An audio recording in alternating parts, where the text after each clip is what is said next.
যে যার যার মতো যাচ্ছে।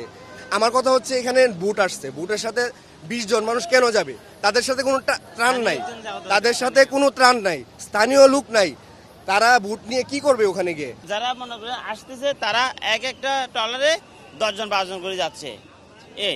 তো ওরা যদি 10-12 জন যায় আনবে কয়জন? 2 জন বা 3 জন, এর বেশি আনতে পারবে না। আমরা সেনাবাহিনীর কাছে পর্যন্ত গেছি যে এটা আপনারা করেন, কন্ট্রোল করেন।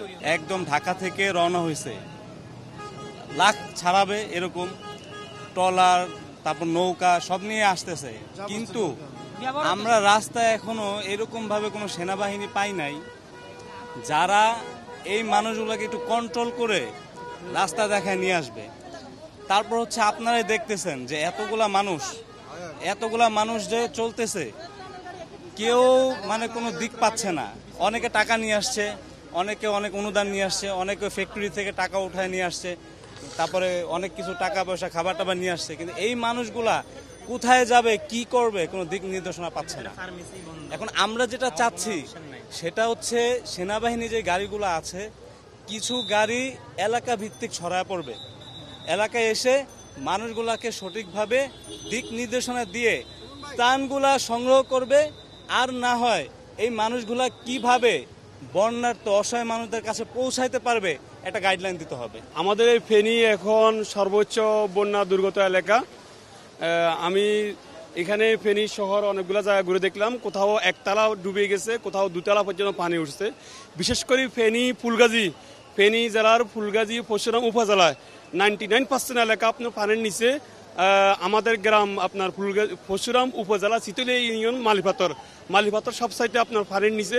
এখন পর্যন্ত কোনো সেনাবাহিনী, পুলিশ বা আপনার এই যে নৌবাহিনী, কোনো উদ্ধারকর্মী এখন পর্যন্ত মালিপাতর গ্রামে যাওয়া হয় নাই।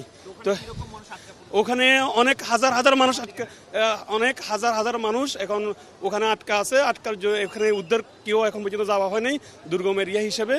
আর বিশেষ করে পানি এখনো বাড়তেছে। এটা ইন্ডিয়া থেকে একটা বাঁধ ছিল, এটা 1988 সালে একবার ছেড়ে দেওয়া হয়েছিল, এখন আবার এই 2024 সালে ছেড়ে দেওয়া হয়েছে। এই জন্য পানি অনেক বাড়তি, যেটা মানে এটা বিরল, বাংলাদেশের মধ্যে একটা বিরল ঘটনা। যেখানে পানি উঠে নাই সেখানে পর্যন্ত পানি উঠেছে। এখন অনেক মানুষ খাওয়া খেতে পারতেছে না, এখন কত লোক মৃত্যুবরণ করছে সেটাও আমরা জানতে পারতেছি। নেটওয়ার্ক বন্ধ, বিদ্যুৎ বন্ধ, গ্যাস বন্ধ, খাওয়া দাওয়া পর্যন্ত খেতে পারতেছে না। এতে করে আমরা বাংলাদেশ সরকারের উপর আমরা আবৃত্তি জানাচ্ছি, হেলিকপ্টার দিয়ে যে দুর্গত এরিয়া কিছু লোককে যেন অন্তপক্ষে উদ্ধার করা হয়। ঢাকা মোহাম্মদপুর থেকে আজকে সকালে আমি এখানে আসার পরে যে জিনিসগুলো দেখলাম, আসলে এখানে আসলে সাংগঠনিক কার্যক্রমের অভাব আছে।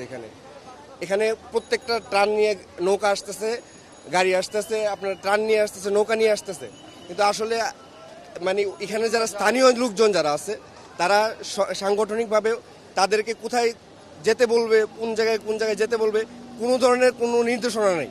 যার কারণে কি হচ্ছে, সবাই এই রাস্তাতেই সবাই যাচ্ছে, এক জায়গাতেই যাচ্ছে। কিছুক্ষণ পরে কি হচ্ছে, আবার ওই দিক থেকে তারা ফিরে আসতেছে। আলটিমেটলি যাদের এখন দরকার তারা কিন্তু আসতে পারতেছে না। মানে আমাদের এখানে আমি সবার কাছে অনুরোধ করতেছি, যারা আপনারা যেন তাদেরকে মানে এলাকার যারা আছেন তারা যেন সাংগঠনিকভাবে এটা একটা ম্যানেজ করেন জিনিসটা। সমস্যাটা হচ্ছে এই জায়গাতে কোনো ধরনের ডিসিপ্লিন নাই, ডিসিপ্লিনটা নষ্ট হয়ে গেছে, যে যার যার মতো যাচ্ছে। আমার কথা হচ্ছে এখানে বুট আসছে, বুটের সাথে 20 জন মানুষ কেন যাবে? তাদের সাথে